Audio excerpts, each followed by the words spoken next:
Muito bem.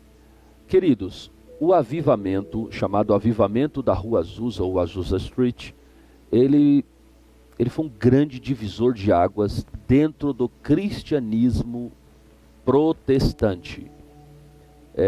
Quando eu cito cristianismo protestante, eu vou estar citando sobre um movimento cristão reformado, originário de Martinho Lutero, ok? Então, o Seymour, quando ele recebe a visitação do Espírito Santo, começa um grande avivamento ali na sua comunidade, na sua igreja. E esse avivamento também ficou conhecido como o avivamento dos 1000 dias. Um avivamento extraordinário que aconteceu em poucos anos. Evidentemente que depois a igreja continuou, mas a efusão do Espírito se deu cerca de 1000 dias. 1000 dias. Seymour, então, começa a receber pessoas das igrejas chamadas igrejas reformadas. E essas pessoas recebem ali, todo mundo que chega no avivamento da Rua Azusa, recebe o Espírito Santo, recebe o batismo no Espírito Santo. E como eu disse lá atrás, sobre o batismo com o Espírito Santo genuíno, é a capacitação de ir. Jesus disse assim: ficai na cidade de Jerusalém até que do alto sejais revestidos de poder. E quando vocês receberem, portanto, ide e pregai a todas as nações. Então, qual é a função do revestimento do Espírito, que é o batismo com o Espírito Santo? É ir. Então, o avivamento da Rua Azusa se caracterizou como um reavivamento genuíno. Por quê? Porque as pessoas que lá chegavam e recebiam o Espírito Santo, eles simplesmente iam pregar o Evangelho. A essa época, havia um grande êxodo para os Estados Unidos dos chamados europeus pobres. Hoje há um êxodo dos chamados latinos, brasileiros, africanos e tal. Mas naquela época, há um pouco mais de 100 anos atrás, havia um grande êxodo dos europeus pobres. Então alguns europeus pobres estão migrando para a terra da oportunidade, os Estados Unidos, atrás do chamado sonho americano. Então, eles vão para os Estados Unidos, mas não vão para ser missionário, para nada disso. Eles vão para trabalhar, lavar prato e funções de imigrantes, ok? Quando eles chegam nos Estados Unidos, esses, que eu vou citar algum deles para vocês, eles recebem o batismo com o Espírito Santo, porque eles vêm das suas nações já como cristãos, oriundos do evangelho das chamadas igrejas reformadas. Por exemplo, lá nos Estados Unidos chegam 2 jovens suecos, Eles vinham da periferia da igreja sueca, da igreja presbiteriana sueca. Portanto, a raiz do movimento pentecostal no Brasil não se deu por missionários batistas, e sim por missionários presbiterianos. A gente vai falar um pouquinho mais sobre isso. Ficou conhecido como oriundos da Batista, porque ao chegarem no Brasil, eles foram congregar na igreja batista, por poucos meses. Mas eles eram oriundos desde jovenzinhos, desde crianças, da igreja presbiteriana, nos arredores de Estocolmo. Muito bem. Eles estão ali nos Estados Unidos para trabalhar, mas eles conhecem o avivamento. Eles são levados pelo Espírito ao avivamento da Rua Azusa. Lá, Daniel Berg, Gunnar Wingren, recebe o batismo com o Espírito Santo nos Estados Unidos. Não foram só eles, foram dezenas, foram centenas, foram milhares de pessoas que por ali passaram. Entre eles também um italiano, por nome de Luiz Franciscon. Grave esse nome, Luiz Franciscon. Quando eles recebem o avivamento da Rua Azusa, genuíno, 2 suecos e 1 italiano, por que escolhi esses 2? Porque eles vão ser os propagadores do movimento pentecostal no Brasil. São os iniciadores do movimento pentecostal no Brasil. Esses 3 missionários de 2 nacionalidades, Luiz Franciscon, italiano, Daniel Berg, Gunnar Wingren, suecos, eles então informam as suas igrejas nos seus países que eles sentem a vocação e a chamada de Deus para o ministério, para a pregação, para a propagação, como apóstolos, como enviados, como missionários para outras nações. E Luiz Franciscon faz isso com a sua igreja na Itália, e a sua igreja na Itália então o designa o sustenta como missionário para que ele venha fazer uma obra em 2 países da América do Sul. No Uruguai, na cidade de Montevidéu, e também no Brasil.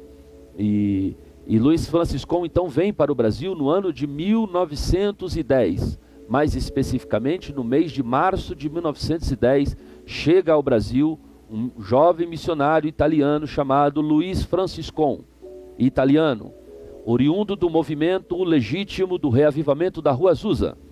Chega aqui em São Paulo, mais especificamente na cidade ou no bairro do Brás, em São Paulo. Ali no bairro do Brás ele começa a propagar o Evangelho de Jesus Cristo, orar pelas pessoas, e as pessoas eram batizadas com o Espírito Santo, recebiam os dons do Espírito Santo. Nesse mesmo ano de 1910, mas com algumas diferenças de meses, mais especificamente no mês de outubro, aportam no Brasil, na cidade de Belém do Pará, 2 missionários, Daniel Berg, Gunnar Wingren, enviados pela igreja da Suécia para o Brasil. E eles vêm ao Brasil porque foram enviados por Deus, e Deus lhes mostrava que eles deveriam vir para a cidade de Belém. Eles até disseram, mas Belém não é onde o Senhor Jesus nasceu, não, vai ter um Belém no Brasil, cidade de Belém, Belém do Pará. E eles vieram para Belém, no Brasil. E lá em Belém do Pará, foi onde eles começam a pregar o Evangelho para as pessoas nas casas, assim como Luiz Franciscon vinha fazendo aqui em São Paulo, no Brás.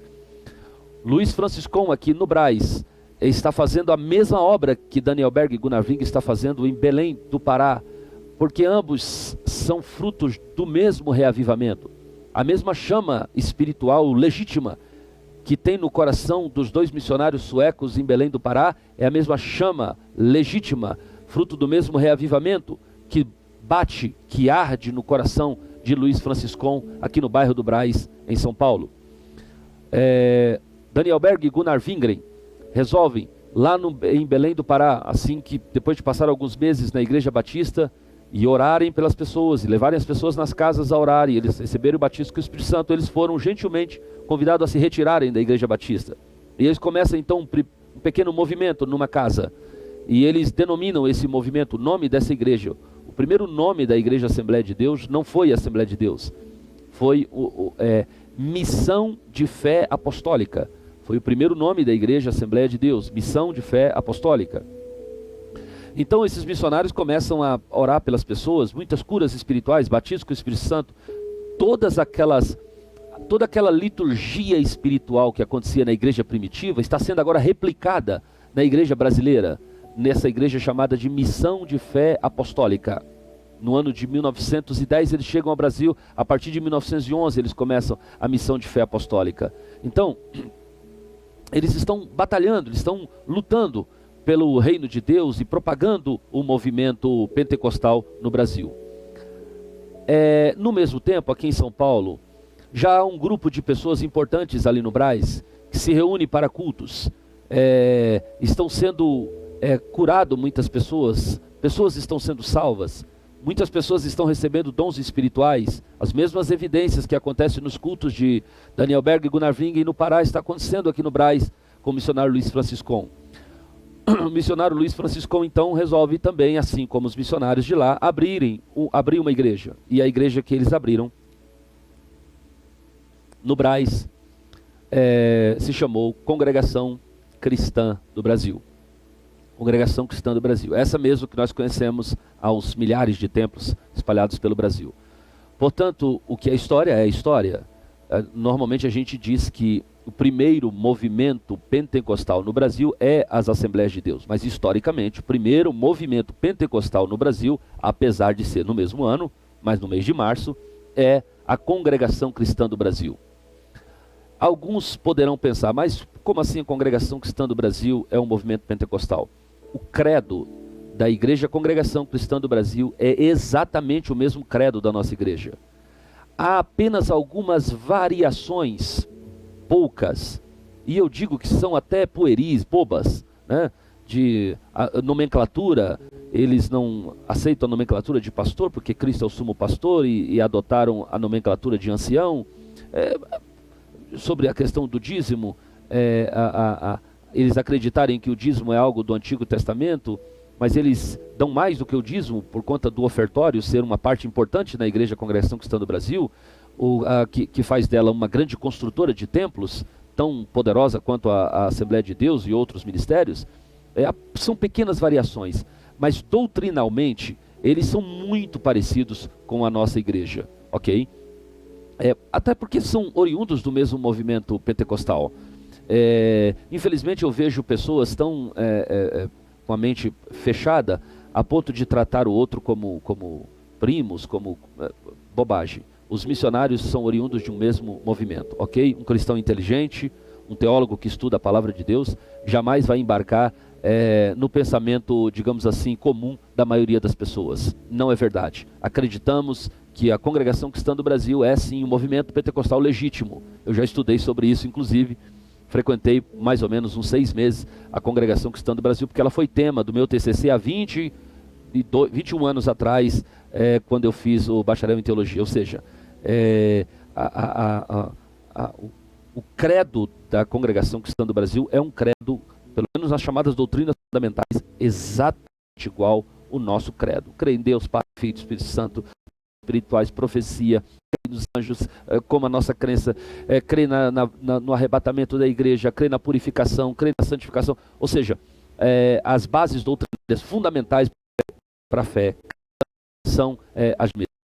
Voltemos lá a missionários suecos em Belém do Pará. Começa uma obra extraordinária. O que fez, pelo menos a princípio, o que fez a Assembleia de Deus crescer muito mais do que a Congregação Cristã do Brasil no seu nascedor. Porque o missionário Luiz Franciscon, ele tinha que se desdobrar em 2 missionárias. Era uma obra missionária aqui no Brasil, em Montevidéu, né? Ele passou muitos meses, anos fora da obra aqui no Brasil, atendendo a obra também em Montevidéu. E isso aconteceu que a igreja aqui no Brasil, a Igreja Congregação Cristã do Brasil, foi criando as suas próprias lideranças. E poucos anos depois, o missionário Luiz Franciscon é convidado a não opinar mais de maneira definitiva e apostólica na igreja que ele mesmo havia criado. Os seus novos líderes agora da Igreja Congregação Cristã assumem doutrinalmente a Igreja Congregação Cristã do Brasil e evidentemente criou algumas coisas algumas bobagens, a gente acredita como bobagens, que eles têm acerca de algumas interpretações bíblicas. Ok? Então foi por esse motivo. A Assembleia de Deus, por sua vez, que ainda se chamava Missão de Fé Apostólica, ela é uma igreja que está crescendo muito, muito. E ela tem algumas razões, porque ela cresceu tanto, ok? Será o tema da nossa última aula deste encontro. Deus abençoe a sua vida, até daqui a pouco.